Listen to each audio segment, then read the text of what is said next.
자, 드디어 에베소서 4장으로 들어왔어요. 자, 이제 반이 넘어가는 거예요.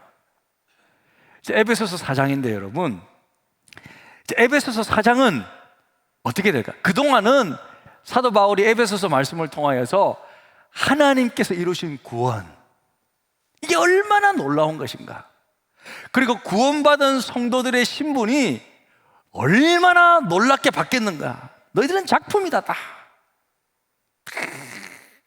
설명하고, 그 다음에 기도해요. 하나님, 에베소 교회 성도들이 자기들이 구원받고 하나님의 자녀가 되고 작품이 되고 정말 하나님과 함께 통치하게 된다는 것을 깨닫게 해주십시오. 영안이 열려서, 하나님 영안이 좀 열려가지고 깨닫게 해주십시오. 간절히 기도합니다. 무릎을 꿇고, 그죠? 그렇게 기도해요. 그렇게 간절히 기도 딱 한 다음에 이제 다시 자, 기도 끝났고, 그러면서 이제 본격적으로 성도들에게 이제 너희들이 받은, 성도들이 받은 이 은혜가 얼마나 큰지를 알았으니까 이제 4장부터는 열심으로 살아야 된다, 말씀대로 살아야 된다 라고 가르치고 있는 거예요. 할렐루야. 그렇게 실제적인 권면이 들어가는 거예요. 그래서 사실요, 로마서도 그렇거든요. 우리 이제 9월 달이 되면 로마서 배울 건데, 정말 저는 로마서 연구를 많이 했어요. 이제 2023년도가 가장 중요한 성경 에베소서 로마서를 공부하는 우리 한 해인데, 이 로마서처럼 본 서신에도 구원의 은혜를 서술하는 앞부분, 그리고 실천적 권면을 제시하는 또 하반절, 이렇게 딱 구분되어 있어요. 자, 우리도 마찬가지잖아요. 먼저 내용을 알아야 그 다음에 적용할 수 있단 말이에요. 이론을 배우고 적용하고, 자, 이렇게, 이게 논리가 맞잖아요, 그죠? 자, 그렇게 딱 가르치고 있습니다. 자, 그래서 이 겉면 부분에는요, 크게 세 가지예요. 어떻게 되어 있냐면, 한번 보시면 좋겠습니다. 이 겉면 부분에서는 첫 번째는 구원받은 성도들이 따라야 할 새로운 가치 기준, 이제 가치관이 바뀌어야 된다 이거예요. 일단은 생각이 바뀌어야 된다. 세계관, 가치관이 바뀌어야 된다. 첫 번째. 두 번째는 뭐냐면, 이제 생각과 가치관이 바뀌었으면 삶이 바뀌어야 된다. 그 생각대로 삶이 바뀌어야 되는데, 세 번째로 특별히 관계가 바뀌어야 된다. 나 자신과의 관계, 나를 어떻게 대할 것인가, 나는 나를 작품으로 알고 있느냐, 나하고의 관계, 나를 품어주고 내가 나를 받아줘야 된다. 내가 나를 작품으로 인식해줘야 된다. 아니야, 너는 과거에 정말 나쁘게 살았잖아, 너는 더럽게 살았잖아, 계속 그러고 있으면 안 된다 이거예요. 내가 나를 사랑해줘야 된다. 나와의 관계가 회복돼야 된다. 그래야지만이 내가 나 자신과의 관계를 받아주고 새로운 관계가 돼야지만이 이웃과의 관계가 달라집니다. 할렐루야. 내하고의 관계가 불편한 사람들은요, 다른 사람들과의 관계도 불편해요. 내가 나를 품지 못하면요, 다른 사람도 못 품어요. 딱 보면 좀 평안한 사람이 있잖아요. 딱 보면 얼굴이 이렇게 평안하고 부드러운 사람이 있어요. 그런 사람은 자신과의 관계가 좋은 사람이에요. 내가 나를 그래도 못난 부분도 있지만 그래도 품어주고 있는 사람이에요. 그래야지만이 다른 사람도 품어줄 수가 있습니다. 그러니까 이렇게 세 가지, 가치관이 바뀌고 삶이 바뀌고 관계가 바뀌어야 된다. 그 세 가지를 겉면 부분에서 설명해 주는 거예요. 자, 우리 이제 한 달씩 보겠습니다. 자, 그러므로 1절입니다. 그러므로 주 안에서 갇힌 내가 너희를 권하노니 너희가 부르심을 받은 일에 합당하게 행하여. 그러니까 그러므로 주 안에 감옥에 갇힌 내가 너희를 권한다, 권면한다. 이제 내가 권면 시작한다. 그러면서 첫 마디가 너희가 하나님이 부르셨는데 그 부르심을 받은 일에 합당하게 행하여 하면서 쭉 설명하고 있어요. 네. 자, 여러분, 강해안을 보면 자, 오늘 지금 4장은 1절부터 우리 16절까지 하나로 묶을 수 있고, 또 17절부터 24절까지 하나로 묶을 수 있고, 또 25절부터 마지막까지 이제 하나로 묶을 수 있는데, 이 첫 번째 1절부터 16절까지는 교회의 하나됨과 성장에 대한 이야기예요. 자, 교회 하나됨과 성장에 대한 이야기인데, 자, 본단락의 핵심 내용은 한번 보겠습니다. 자, 본단락의 핵심 내용은 보면, 본단락의 핵심 내용은 하나님의 새 인류의 일원으로 부름받은 성도들, 하나님께서 불러주신 성도들은 성령이 하나 되게 하신 것을 지키기 위해 모든 노력을 다해야 된다. 저게 원어 성경의 의미예요. 성령이 하나 되게 하셨다 이거예요. 이미 우리를 하나 되게 하셨는데 이 하나됨을 깨뜨리는 사탄 마귀가 있습니다. 그들부터 승리해서 모든 노력을 다해서 하나됨을 지키고, 그리스도께서 세우신 일꾼들, 목회자를 말합니다.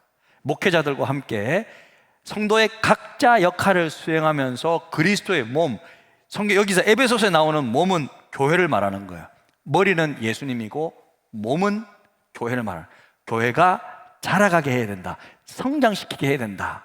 자, 여러분, 교회의 성장이라는 것은 우리가 일반적으로 성장한다 그러면 숫자가 늘어난다, 성도들이 늘어난다, 숫자가, 이렇게 생각하고 있는데 그것도 중요해요.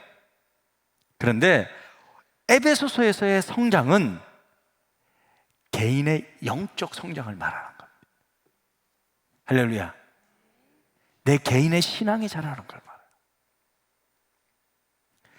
성경은요, 하나님은 교회가 숫자적으로 성장하는 것보다 지금 하나님의 자녀들이 개인이 신앙이 성장하는 것을 더 중요하게 생각해요. 그러니까 여러분, 하나님이 그걸 더 중요하게 생각하기 때문에 하나님의 명을 받은 저 목회자는, 저는 전도해서 사람들을 데려오는 거 중요하죠. 그런데 이거 중요하지만 더 중요한 것은 여러분의 신앙에 자라가는 게 더 중요하다, 나한테는. 할렐루야. 그렇게 하면서 같이 여러분이 자라가면 자연스럽게 이 좋은 복음을 전해야지 하면서 데려온다 이거예요. 그래서 이게 순서가 돼야 돼요. 우리는 성장하면 무조건 숫자가 늘어난다 생각하는데, 자, 여러분 그러지 않기를 좀 바랍니다. 자, 그래서 그런 관점에서 이 부분을 좀 본다면, 자, 주 안에서 갇힌 1절에 주 안에서 갇힌 내가 너희를 이제 권면 시작한다. 너희가 부르심 받은 일에 합당하게 살아야 되는데, 그게 뭐냐면 2절에 보니까 모든 겸손과 온유로 하고 오래 참음으로 사랑 가운데서 서로 용납하고. 자, 모든 겸손은 뭔지 알죠? 자, 겸손은 뭔지 압니다. 온유는 뭐예요? 온유는요 바로 이거예요. 온유라는 거는 좀 띄워주시겠어요? 온유가 뭐냐면, 온유는 자기 권리를 주장하지 않고 다른 사람을 배려하는 게 온유예요. 그죠? 우리 교회에 온유가 있는데 김승현 목사님, 김지희 사모님 딸 온유가 있어요. 와, 얼마나 아이가 예쁜지 몰라요. 늘 다른 사람을 배려해. 온유는 온유 안녕하면 네 안녕하세요. 와, 온유가 너무 예뻐요 진짜. 완전히 진짜. 우리 김승현 목사님도 굉장히 온유하신데, 온유하신 분들이 이제 온유를 낳았는데, 아무튼 그래요. 온유는 나의 권리를 막 주장하는 것이 아니라 다른 사람을 먼저 배려해 주는 거예요. 그게 이제 온유입니다. 그리고 오래 참음이라는 것은 뭐냐면, 자, 설명해 놨어요.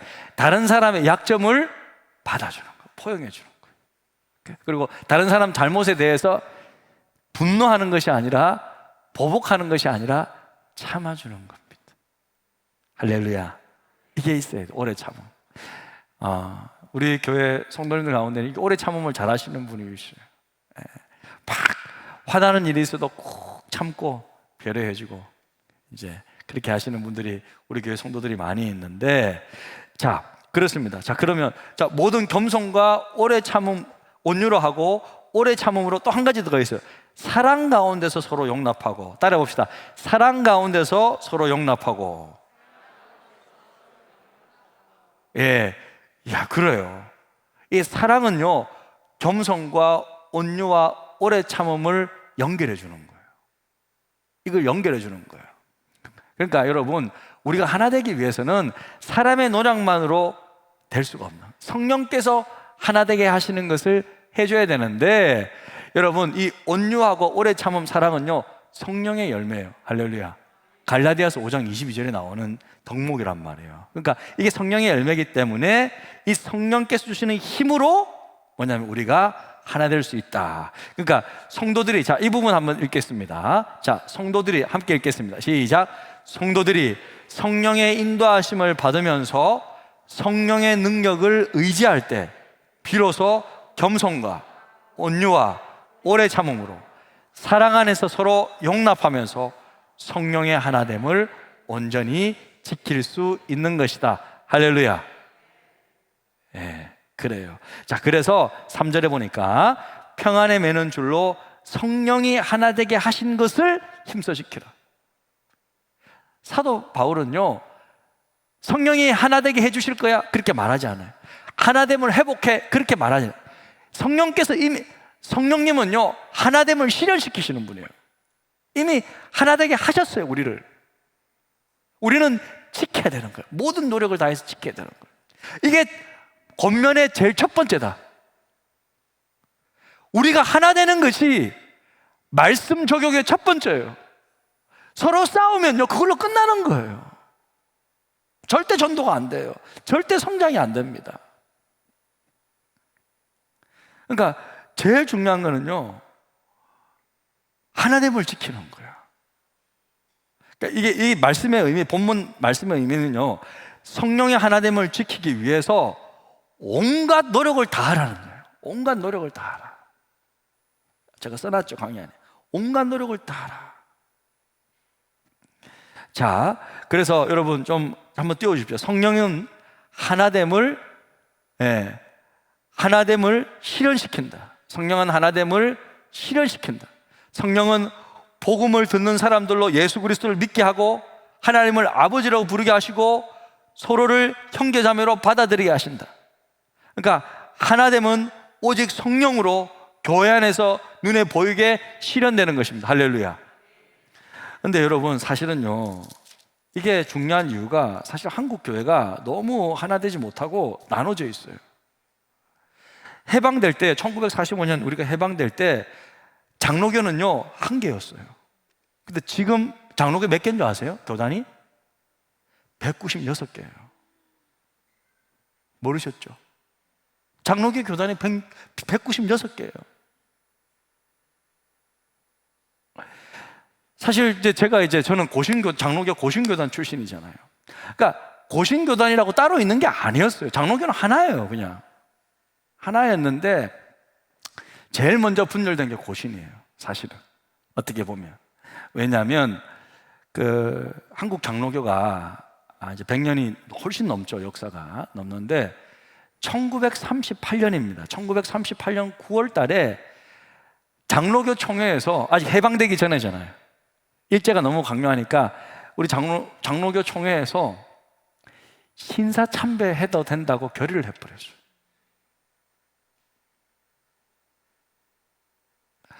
근데 이제 장로교 총회 하니까 모든 지역에서 오잖아요. 뭐 서울 지역도 있고 충청도, 경상도, 뭐 전라도 다, 제주도 다 온단 말이야.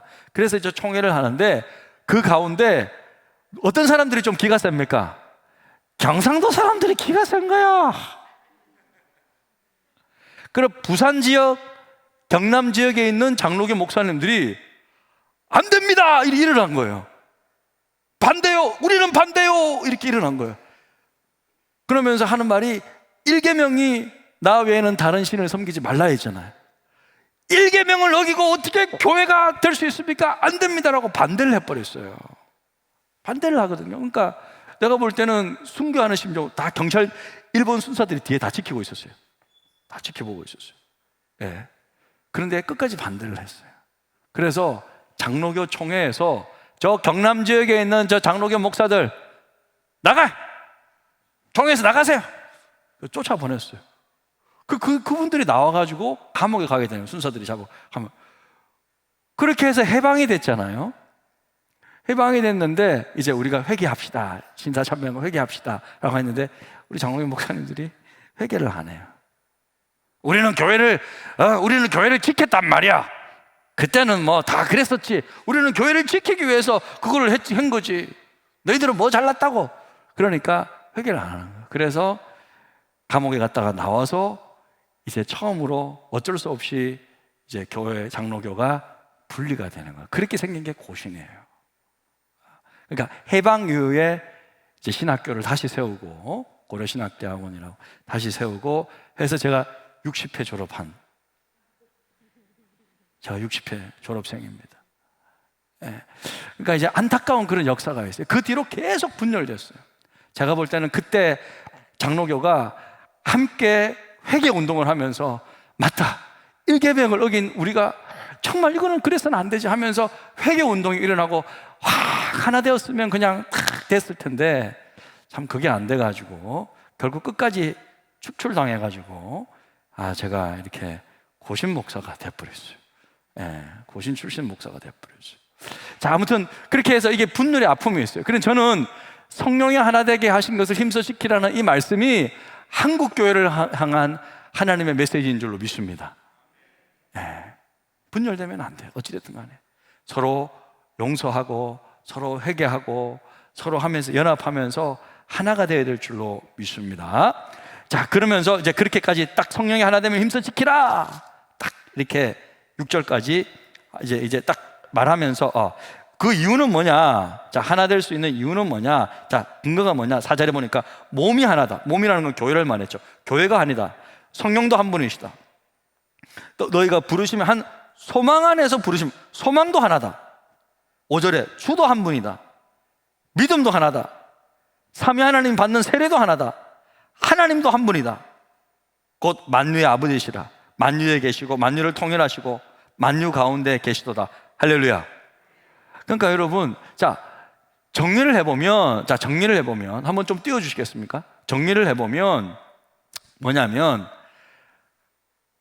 자, 정리해보면, 자, 띄워봅시다. 그거 제가 쓴 강의 안에 정리해보면, 자, 하나님 한 분이고, 자, 정리를 해봅시다. 자, 하나님이 한 분. 그 다음에 주라는 것은 예수님을 말하죠. 예수님도, 아들 예수님도 한 분. 그 다음에 성령님도 한 분. 그 다음에 삼위 하나님의 작품인 교회, 이 몸도 하나. 그 다음에 이 교회 성도들이 믿는 믿음도 하나. 그리고 세례는 뭐냐면 삼위, 성부와 성자와 성령의 이름으로 세례를 주느라. 삼위 하나님이 주는 세례도 하나. 그리고 우리가 믿는 소망, 만물의 통일, 이 소망도 하나. 그러니까 이게 보면 몇 개냐면요, 하나님, 예수님, 성령님, 몸, 믿음, 세례, 소망. 몇 개예요?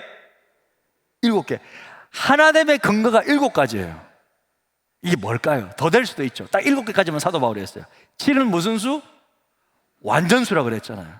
그러니까 하나 될 이유가 완전하다 이거예요. 확실하다 이거예요. 우리가 하나 될 수 있는 이유는 너무 완벽하다. 그러니까 우리는 확실하게 하나다. 에? 교회 하나 되면 근본적으로 영원하며 깨질 수 없는 것이다. 할렐루야. 자, 그렇게 사도 바울이 이야기하는 거예요. 에? 하나가 안 될 이유가 없다. 우리가 지금 그렇게 설명하고 있습니다. 자, 그렇게 여러분 좀 이해를 하고, 자, 우리 7절로 넘어가겠습니다. 7절로 넘어가겠습니다. 자, 7절부터 16절까지는 그리스도의 몸, 이제 교회를 세우는 것인데, 자, 7절부터 16절까지는 핵심이 뭐냐면 교회의 영적 성장을 말하는 거예요. 자, 뭐라고요? 자, 화면 보세요. 교회의 영적 성장을 말하는 거예요. 7절부터 16절까지. 자, 이 부분이 정말 중요한 부분인데, 자, 7절 보겠습니다. 우리 각 사람에게 그리스도의 선물의 분량대로 은혜를 주셨나니, 이렇게 나와 있어요.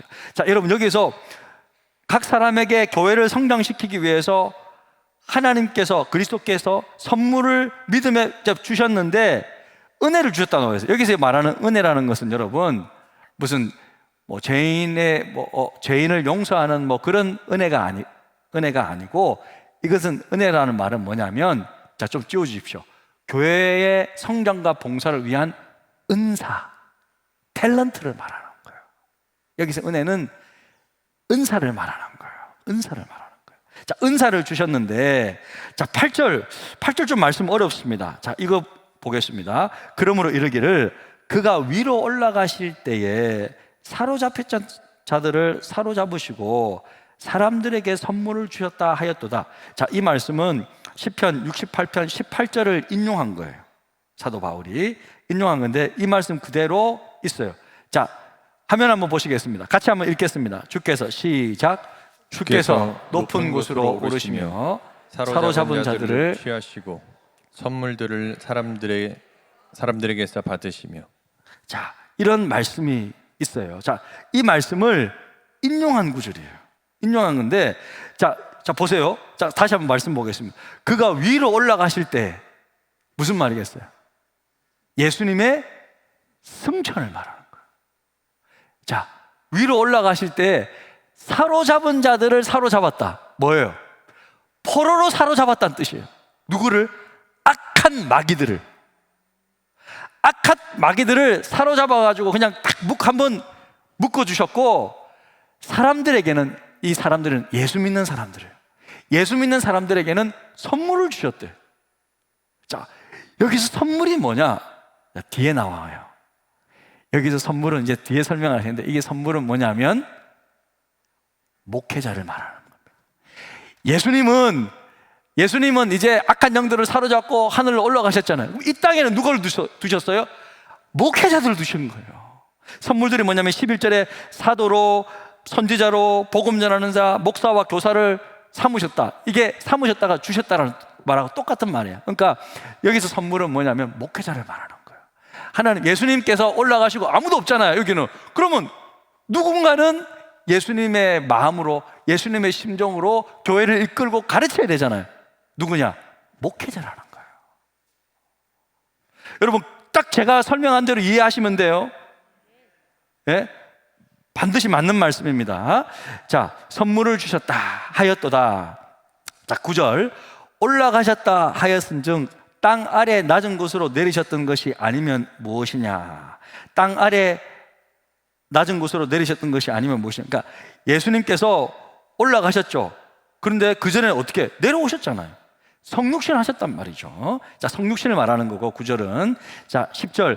내리셨던 그가 곧 모든 하늘 위에 오르신 자니, 예수님 이제 다시 승천에 대한 이야기를 하는 거지. 하늘에 오르신 자니 이는 만물을 충만하게 하려 하심이라. 자, 여러분, 자, 한번 설명 좀 제가 할게요.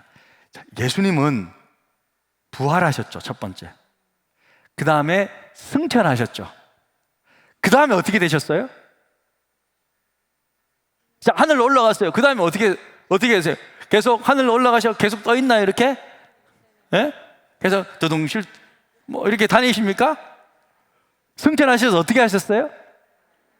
하나님 보좌 우편에 앉으셨죠. 자, 그것을 뭐라고 그러냐면 승귀라고 해요. 가장 귀한 존재가 됐다 해서 승귀. 그러니까 부활하셔서 승천하셔서 승귀 되셨어요.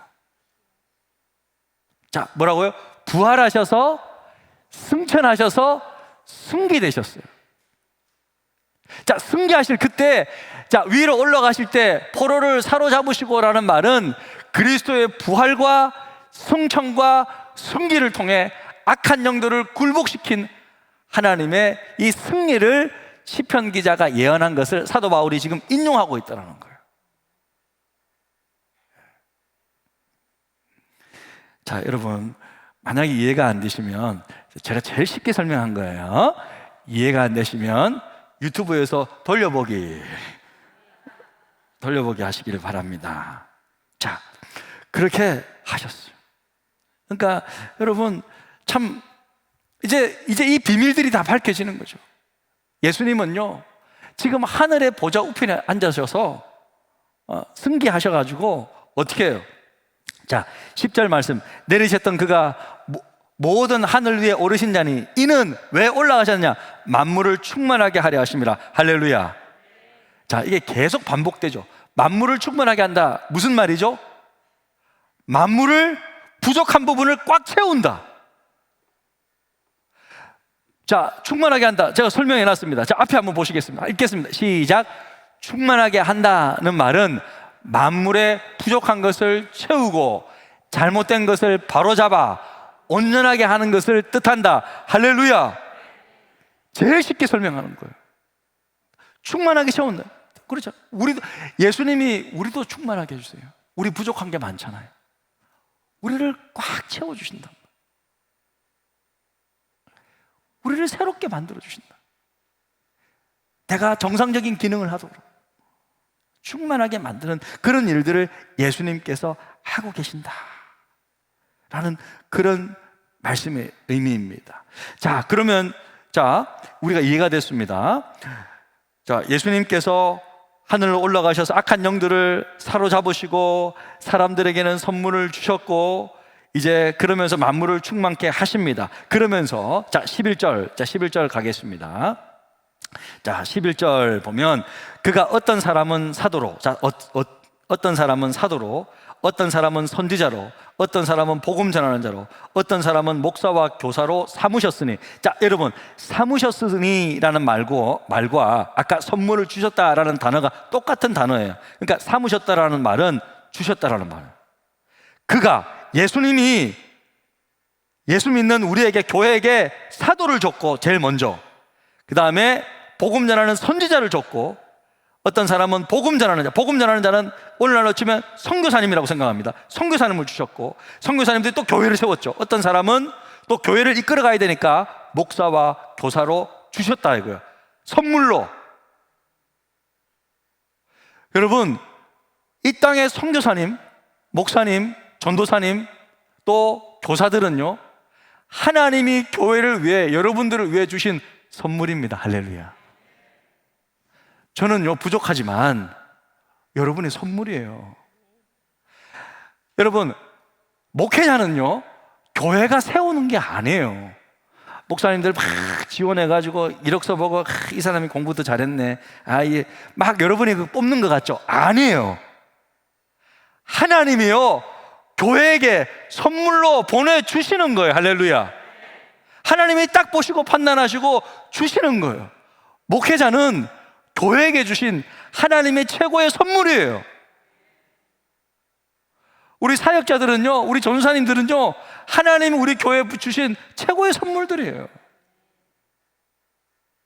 하나님이 주시는 선물이에요, 여러분들에게. 그럼 왜 선물을 주시냐? 12절, 이는 왜 주셨냐면 성도를 온전하게 한다. 성도를 온전하게 하여 봉사의 일을 하게 해서, 봉사라는 의미는 식탁에서 시중다라는 그런 의미인데, 봉사의 일을 하게 해서 그리스도의 몸을 세우게 하심이라. 그리스도의 몸은 교회를 말하고 있습니다. 교회를 성장시키게 하기 위함이다. 자, 13절에 우리가 다 하나님의 아들을 믿는 것과 아는 일에 하나가 되어 온전한 사람을 이어. 자, 온전한 사람이라는 것은 성숙한 사람을 말합니다. 우리가 정말 하나님의 아들을 첫 번째는 지식적으로 알아야 되고 공부해야 되고, 그리고 공부한 그 내용을 배운 것을 믿어야 된다는 거예요. 이 예수님을 아는 것과 믿는 것은 몇몇 열심히 신앙이 뜨거운 몇몇 사람 하는 것이 아니라 우리가 다, 성도들 모두 다 하나님의 아들 예수님을 아는 것에, 또 믿는 것에 다 하나가 되어야 된다. 모두가 다 그렇게 해야 된다. 할렐루야. 그렇게 해야지만이 성숙한 사람이 된다.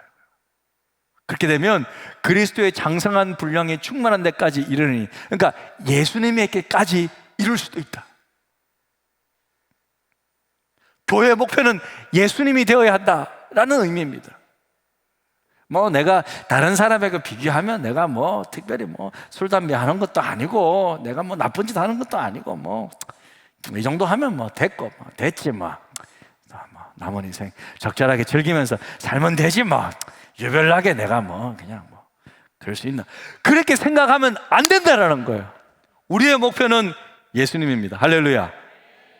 왜냐하면 이 목표가 사라지면 안 돼요. 저도 신앙이 자라가야 돼요. 자, 그렇게 자라가면, 일꾼들이 세우신 목표가 두 번째는 뭐냐면 14절입니다. 이는, 이렇게 되면 우리가 이제부터 어린아이가 되지 아니하여. 사람의 속임수와 간사한 유혹에 빠져 온갖 교훈의 풍조에 밀려 요동하지 않게 하려 함이라. 그러니까 신앙이 어리면 어린아이처럼 흔들린다 이거. 사탕 하나 주면 따라간다 이거예요. 성도들도 그런 믿음이 있을 수 있어요. 여러분, 성경은요 영적 아이, 영적 청년, 영적 장년에 대해서 설명하고 있어요. 제가 주일날 여러분들에게 설명해 드릴 거예요. 좀 더 자세히. 이 말씀이 너무 중요하기 때문에. 자, 15절 가겠습니다. 오직 사랑 안에서 참된 것을 하여. 좀 설명이 필요합니다. 자, 참된 것이라는 것은 진리를 말하는 거고, 하여라는 것은 말한다는 거예요. 그러니까 참된 것을 하여라는 뜻은 뭐냐면 진리를 말한다는 거예요. 근데 진리를 말하는데 복음을 전한다는 뜻입니다. 그것은 사랑 안에서 해야 된다는 거예요. 사람들 앞에 나가가지고 진리를 말하는데, 참된 것을 말하는데, 예수 안 믿을 거야? 너 지옥 갈래? 지옥 갈래 안 갈래? 교회 와 이번 주부터. 이렇게 하면 된다 안 된다? 안 된다. 사랑 가운데서 복음 전해라. 사랑으로 보내줘라. 네? 사랑으로. 사랑 안에서 정말로 진리를 말해라. 그렇게 하면서 범사에, 자 15절, 그에게까지, 예수님에까지 자랄지라. 그는 머리니 곧 그리스도라. 할렐루야. 예, 우리의 목표는 예수님에까지 자라는 것입니다. 여러분의, 우리의 교회의 목표는요 예수님까지 자라가는 거예요. 자 16절, 그에게서 온몸이 각 마디를 통하여 도움을 받음으로 연결되고. 자 여러분, 여기서 중요한 것은 마디예요. 마디라는 것은, 자 마디가 뭐죠? 몸의 마디는 어디죠? 이런 게 마디잖아. 자 마디, 어깨 마디, 마디가 있어요. 자 여기서 마디는 무엇을 뜻하냐면 목회자를 말하는 거예요. 여러분은 지체예요. 팔이 몸에 연결되려면 마디가 필요하잖아요. 예? 다리가 몸에 연결되려면 이렇게 골반이 필요하잖아요. 마디가 필요하단 말이에요. 무릎도 마디고.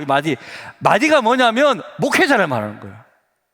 목회자가 성도들을 연결하게 해준단 말이에요. 그리스도에게, 예수님께 연결해 시켜준다면, 그에게서 온 몸이 각 마디를 통하여 도움을 받아서, 목회자의 도움을 받아서 연결되고 결합되어 각 지체의 분량대로 역사하여 그 몸을 자라게 하며 사랑 안에서 스스로 세우느니라. 할렐루야. 그러니까 목회자 일이 중요하다는 거죠. 자, 여러분, 제가 할 말이 너무 많은데요. 자, 넘어가도록 하겠습니다. 넘어가는데, 자, 이 11절부터 16절까지는 주일날 여러분 좀 더 자세하게 여러분 말씀을 좀 배울 수 있도록 하겠습니다. 자, 우리 17절부터 자 24절 넘어가겠습니다. 자, 옛사람과 새사람에 대한 이야기인데요. 자, 옛사람과 새사람에 대한 이야기입니다. 자, 이제부터는 17절부터는 본격적으로 사도가 거룩한 삶에 대해서 이야기하는 거예요. 핵심은 뭐냐면 이거예요. 너희들 더 이상 옛날처럼 살면 안 된다. 옛날 이방인들처럼 살면 안 된다. 과거에는 몰랐지만 지금부터는 새로운 인류가 되었기 때문에, 새로운 사람이 되었기 때문에 새로운 백성답게 살아야 된다. 왜냐면요, 자 한번 보세요. 자, 에베소 교회 성도들이 예수 믿고 변화됐어요. 그런데 자기 가족들, 친구들, 지역에 있는 사람들은 다 누구를 믿어요? 아담의 여신을 믿는단 말이에요. 아담의 여신을 믿는단 말이에요. 그러니까 힘든 거예요. 야, 너 우리의 조상인 아담의 여신 안 섬겨? 예수 믿는다고? 이게 그냥 빨리 뭐 교회 빨리 다시 돌아와. 아담의 여신 섬겨야지 이 녀석아 하면서 막 협박하고 핍박하니까 다시 너무 힘드네. 다시 이제 과거로 돌아갈 뻔한 거예요. 우리도 그런 게 있잖아요. 옛날에 막 제사 지내고 해야 되는데 예수 믿는다고 교회 가면 이제 절도 안 하고 제사도 안 지내잖아요. 그러니까 어떻게 해요? 우리 뭐 아버지들이, 큰아버지, 장모님, 이 근본 없는 놈, 뭐로 자식. 그러면서 근본도 없는 놈 말이야. 조상도 안 섬기고 말이야. 그러면서 그렇게 했잖아. 핍박했잖아. 그것처럼 똑같은 거예요, 지금 여기도. 그러니까 다시 너무 힘드니까 다시 과거로 돌아가는 사람들도 있었고, 그렇게 성도들이 예수 믿는 거 너무 힘들어, 못하겠어. 그러면서 다시 돌아가는 사람들도 있었어요. 근데 너희들 그러면 안 된다. 왜? 새로운 사람이 됐기 때문에. 할렐루야. 그 말이에요. 자, 17절. 그러므로 내가 이것을 말하며 주 안에서 증언하노니 이제부터 너희는 이방인이 그 마음에 허망한 것으로 행한 같이 행하지 말라. 이방인이 옛날에 살았던 것처럼 그렇게 살면 안 된다. 18절. 그들의 총명이 어두워지고 그들 가운데 있는 무지함과 그들의 마음이 굳어짐으로 말미암아 하나님의 생명에서 떠나 있다. 자, 그들의 총명이 뭐예요? 총명이라는 것은요, 뭐냐면요, 그거예요. 생각을 말하는 거예요. 생각. 헬라어로 이 누스인데 이것은 인식하고 이해하고 생각하는 기능이나 능력을 가리키는 거예요. 원래 인간의 마음은요, 하나님의 계시, 말씀을 인식하고 이해할 수 있도록 창조되었지만 타락하여서 더 이상 그렇게 못하게 됐다는 거예요. 더 이상 그렇게 못하게 됐다는 거예요. 그들의 총명의 생각이 어두워지고 그들 가운데 있는 무지함과 그들의 마음이 굳어지면 완악해져 가지고 이제 하나님의 생명에서 떠나 있다. 자, 19절. 그들은 이제 감각이 없다. 아무리 나쁜 짓 해도, 더러운 짓 해도 감각이 없는 자가 되어서 자신을 방탕에 방임하여 모든 더러운 것을 욕심으로 행하되. 그러니까 세상 사람들 있잖아요, 그죠? 아무리 내가 잘못하고 막 죄 가운데 있어도 모른다라는 거예요. 근데 예수 믿고 보니까 내가 그때 진짜 끔찍해라, 내가 그렇게 살았지. 그러니까 다시 무서워서 못 돌아가는 거예요. 그죠? 이게 잘못됐구나 알고 있으니까. 자, 그 사람들은 그렇게 행한다 이게. 20절 같이 읽겠습니다. 시작. 오직 너희는 그리스도를 그같이 배우지 아니하였느니라. 내가 너희를 그렇게 가르쳤어? 내가 그렇게 안 가르쳤잖아. 이렇게 지금 사도 바울이 말하고 있는 거예요. 자, 21절. 자, 진리가 예수 안에 있는 것 같이 너희가 참으로 그에게서 듣고 또 그 안에서 가르침을 받았을진데, 예수님께서 받았는데. 자, 22절. 너희는 유혹의 욕심을 따라. 자, 여기서 유혹이라는 것은 거짓을 말합니다. 거짓. 자, 그러니까 거짓의 욕심을 따라 썩어져가는, 부패해가는 구습, 과거의 생활 방식. 구습이라는 것은 과거의 생활 방식을 따르는 옛사람을 벗어버리고. 따라해봅시다. 옛사람을 벗어버리고. 여기서 옛사람이라는 것은요, 예수 믿기 이전의 전 존재를 말하는 거예요. 옛사람이란 존재의 한 부분이 옛 본성이 아니라 회심하기 이전의 전 존재를 가리키는 거예요. 회심하기 전에 옛사람은요, 죄와 죽음이 지배하는 과거의 삶의 방식을 따라 살아가는 존재죠. 자, 이 사람을 벗어버리고, 그죠? 이 사람이 아니다. 더 이상 이렇게 막 속이는 이런 욕심을 따라 살아가는 그런 사람이 아니다. 자, 23절. 자, 중요합니다. 23절, 24절 진짜 중요해요. 자, 오직 너희의 심령이 새롭게 되어. 자, 여기서 아쉽게도 제가 웬만하면 건방지게 이 성경이 틀렸다, 번역이 좀 잘못됐다라고 말하기가 참 제가 건방지게 말할 수 없지만 여기는 번역이 조금 잘못되었습니다. 여기서 심령이, 원어 성경이 헬라어 보니까 푸뉴마인데, 푸뉴마는 항상 성령이에요. 성령이에요. 인간의 마음이 아니라 하나님의 성령을 말하는 거예요. 그러니까 오직 너희의 심령이 새롭게 되었다, 이 말은 오직 성령으로 새롭게 되어라는 뜻이에요. 사람이 새롭게 될 수 있는 것은요, 우리 마음이 자발적으로 새롭게 되어서 새로워지는 게 아니에요. 오직 성령님이 우리를 새롭게 해줘야 됩니다. 할렐루야. 그런 의미예요. 그러니까 성령으로 새롭게 돼요. 하나님을 따라. 자, 하나님을 따라인데, 하나님을 다음에 여러분 글씨를 쓸 수 있으면 하나님의 형상을 한번 써보세요. 형상. 하나님의 형상을 따라 의와 진리의 거룩함으로 지으심을 받은 새 사람을 입으라. 이렇게 나와 있는데 약간 조금 좀 살펴볼 게 뭐냐면, 여기서 의와 거룩이 하나님의 속성을 말하는 거거든요. 근데 진리란 게 이게 이제 소유격으로 되어 있는데, 자, 여러분 이렇게 설명하면 좀 너무 힘들고, 자, 여러분 한번 보겠습니다. 원어 번역문을 한번 보십시오. 자, 원어 번역문 한번 보십시오. 자, 이런 의미입니다. 23절에 마음에 계시는 성령으로 새롭게 되고 있다.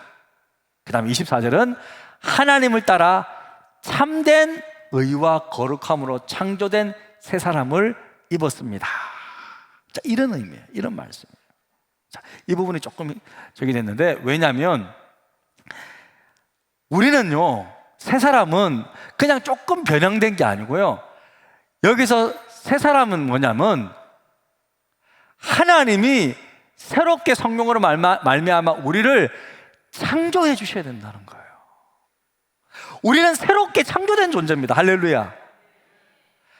아담이 하나님의 형상을 따라 창조되었듯이 그 단어 창조와 여기에 창조 똑같은 단어를 쓰고 있어요. 그러니까 예수 믿으면 하나님은 우리를 새롭게 새로운 피조물로 만들어 버린다는 거예요. 그냥 조금 뭐 바뀌는 게 아니라 막 이렇게 뭐 오징어가 딱 해가지고 이렇게 되는 게 아니고, 완전히 하나님은요 우리를 성령께서 새롭게 만들어 버린다는 거예요.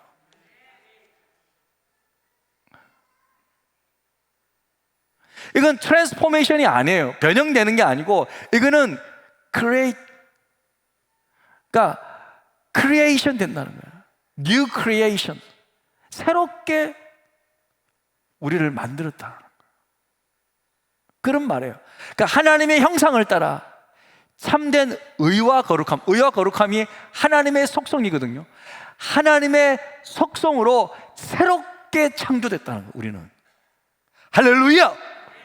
따라 봅시다. 저와 여러분은, 우리는 새로운 피조물입니다. 우리는 새롭게 만들어진 존재입니다. 그러니까 이것을 분명히 여러분 알아야 돼요. 우리는 새로운 존재라는 거예요. 옛사람은 끝났다 이거예요. 우리는 새 사람이다. 자, 정리, 요약. 더는 이방인처럼 살지 말라. 왜? 여러분은 옛사람을 버리고 새 사람을 입은 새로운 사람들이다. 할렐루야. 자, 그렇기 때문에, 자, 이제부터 쉽습니다. 25절부터는 이제 딱 뭐 특별한 설명 없이 딱딱딱딱 이제 새로운 사람은 어떻게 살아야 되느냐, 구체적으로 새로운 사람들이 살아가야 될 방식에 대한 이야기입니다. 자, 25절 보겠습니다. 25절. 그런즉 거짓을 버리고. 자, 새로운 사람의 특징은요, 제일 특징은 거짓말하지 않는 거예요. 할렐루야. 옛사람은 마귀를 따라가잖아요. 마귀의 별명은요, 거짓의 아비거든요. 그러니까 옛사람의 특징은 거짓말을 잘한다는 거예요. 근데 새로운 사람은 첫 번째, 우리는 정직을 배우는 거예요. 물론 우리가 한 번씩 좀 거짓말이라기보다는 좀 사실은 보세요. 이게 거짓말이라기보다는, 예를 들어 파마를 해왔어. 권사님이 파마를 했어. 내가 오늘 파마가 완전히 너무 웃겨. 파마가 너무 웃겨. 근데 이제 권사님 와가지고, 목사님 이제 파마가 좀 이상하죠. 근데 거짓말 못한다고, 파마가 그 파마예요? 쥐떼도 먹은 것 같은데, 쥐떼도 먹은 것. 나는 거짓말 못해서요. 그게 거짓말 못하는 게 아니잖아요. 그잖아요. 그런 의미가 아니라는 거죠. 그죠? 거짓말 못한다는 그런 의미가 아니라, 이 습관 자체가 거짓말하는 사람들이 있어요. 제가 볼 때는 교회에도 있을 수 있어요. 사역자 가운데 있을 수도 있어요. 자기의 어떤 것들을 감추기 위해서 계속 거짓말만 하는 사람들이 있단 말이에요. 본성적으로 그거는 제가 볼 때는 이분이 거듭난 사람인가 우리가 의심해 봐야 돼요. 솔직하게. 왜냐하면 하나님의 사람으로 새로운 사람들의 첫 번째 특징이 거짓말을 안 한다는 거예요. 네. 거짓말 안 한다는 거예요. 각각, 자, 거짓말을 버리고 각각 그 이웃과 더불어 참된 것을 말한다. 그러니까 진실만을 말한다. 왜? 이는 우리가 서로 지체가 되면 우리가 한 몸인데 서로에게 거짓말하는 것은 나를 속이는 거란 말이에요. 우리는 한 몸이 됐는데. 예? 자, 26절. 자, 분을 내어도 죄를 짓지 말고, 화가 나더라도 죄를 짓지 말라. 화가 나더라도 화가 있습니다. 이거를 화가 날 때 분풀을 해보면, 화가 나가지고 뭐 쌍욕을 한다든지 비방하는 말을 확 해버린다든지 그러면 어떻게 돼요?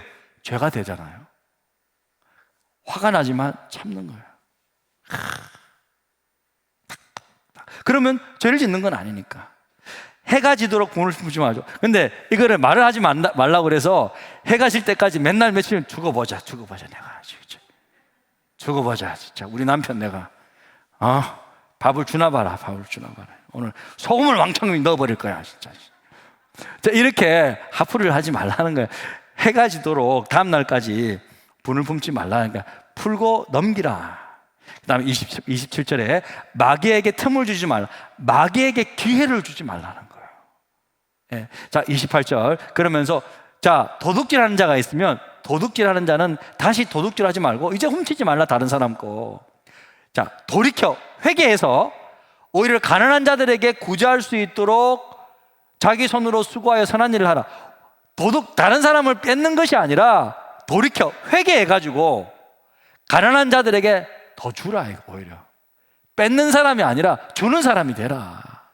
그게 회개한 새로운 사람의 삶의 방식이다.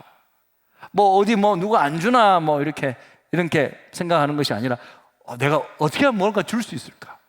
뭘 줄 수 있을까? 내가 뭘 나눌 수 있을까? 내가 뭘 함께 할 수 있을까? 요거 생각하라. 어떻게 하면 밥 안 사주나? 오늘 누구한테 한번 얻어먹어보지? 자, 이런 눈으로 보는 것이 아니라 내가 어떻게 하면 섬길 수 있을까? 그렇게 생각하라는 거예요. 예? 자, 29절 무릇 더러운 말은, 이렇게 더러운 말이라는 것은요 악한 말이라는 거예요. 자, 악한 말은 너희 입 밖에도 내지 말고 오직 덕을 세우는 데 소용되는 대로 악한 말이 아니라 선한 말을 하여 듣는 자들에게 은혜를 끼치게 하라. 자, 30절 하나님의 성령을 근심하게 하지 말라. 하나님의 성령은 우리 안에 계시잖아요. 그러니까 우리가 계속 악한 말을 하고 이 반대되는 거짓말을 하고 이 계속 하나님의 말씀과 반대되는 것을 딱 하게 되면 우리 안에 있는 성령님께서 걱정하십니다. 이러면 안 되는데 걱정하시죠. 왜 근심하게 하지 말라냐면 그 안에서 성령께서 안에 계셔서 너희가 구원의 날까지 인치심을 받느니라. 성령님은 내가 구원받도록 끝까지 나를 도장 찍어서 하나님 앞에 갔었을 때 조금 우리가 부족함이 있어도 내 안에 있는 성령님이 하나님 구원받은 하나님 자녀 내가 있어요 하면 성령이 계시구나.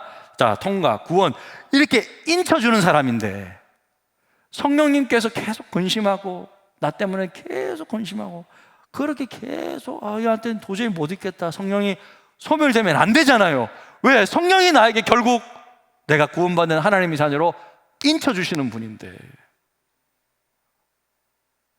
그러면 안 된다 이거예요.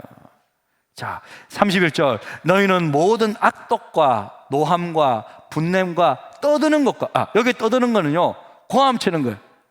그렇게 하지 말라 말이야. 권사가 돼가지 말이야. 교회 와가지고 막 소리치는 거, 막 고함 치는 거. 제가 우리 당회하면서 항상 말하는 건데 장로님들한테 이야기하는 거는 장로님 소리치지 마세요. 제가 하는 말이 그거예요. 교회는 소리치는 곳 아니에요. 우리 다 듣고 있어요. 절대 소리치지 마세요. 소리치는 거 아니에요. 교회에서 그러지 마세요. 제가 정중하게 부탁하고 제가 정말 이야기해요. 그러니까 교회는 막 고함치고 막 떠들면서 막 삿대질하고 그러는 곳이 아니에요. 그러니까 저는 못 참습니다. 저는 절대 못 참아요. 한 번 경고하고 두 번째는 제가 징계합니다.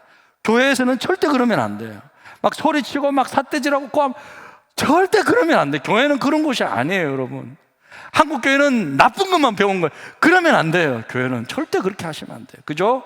절대 그러면 안 된다. 교회는 절대 그런 곳이 아니다. 막 떠들고 막 그거는 마귀들이 하는 것이다. 막 삿대질하고 막 고함 지르고 저는 정말 그거는 못 봅니다. 절대 안 됩니다. 자, 떠드는 것과 비방하는 것. 비방하는 것은 욕을 하는 거예요. 욕하는 거. 교회 욕하면 안 돼요. 절대 욕하면 안 돼요. 교회는 소리치고 막 삿대질하고 욕하고 그런 곳이 아닙니다. 절대로 그런 곳이 아닙니다. 이런 것을 모든 악과 함께 버리고 할렐루야. 자, 교회는 이런 곳이 아닙니다. 한 번 경고하고 두 번 하면은 징계합니다. 저는 징계해요. 반드시 징계합니다. 자, 그리고 32절 같이 읽겠습니다. 시작. 서로 친절하게 하며 불쌍히 여기며 서로 용서하기를 하나님이 그리스도 안에서 너희를 용서하신 것 같이 하라. 할렐루야. 자, 그렇게 해야 된다 라고 말하고 있습니다. 자, 결론 한번 읽겠습니다. 공동체의 세 사람은 함께 읽겠습니다. 시작.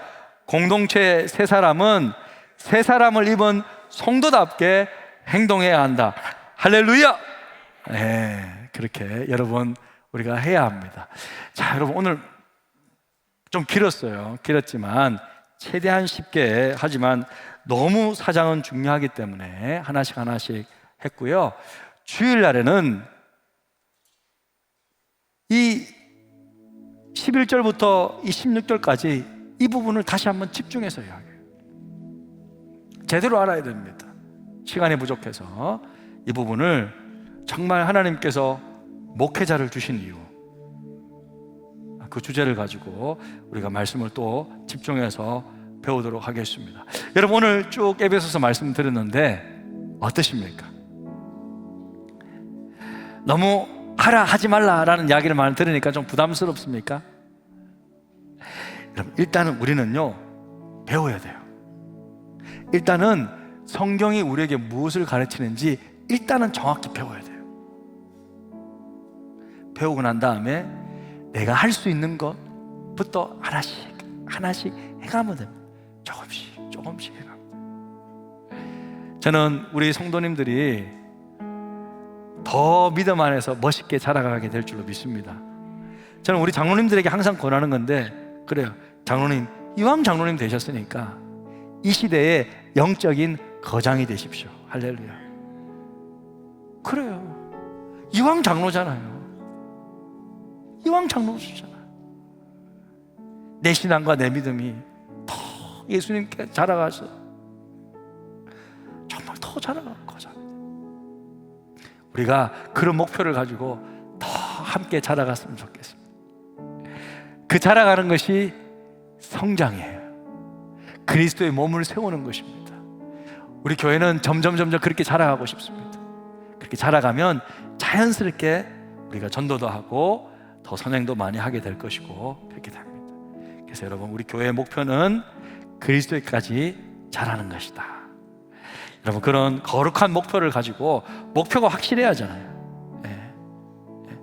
이게 목표가 그렇게 안 되면요 목회자들도 타락하게 되어 있어요. 목회자들도 더 자라가야 되거든요. 우리도 제 신앙도 더 자라가야 된단 말이에요. 그렇게 그런 목표를 가지고 우리가 함께 나아갔으면 좋겠습니다. 우리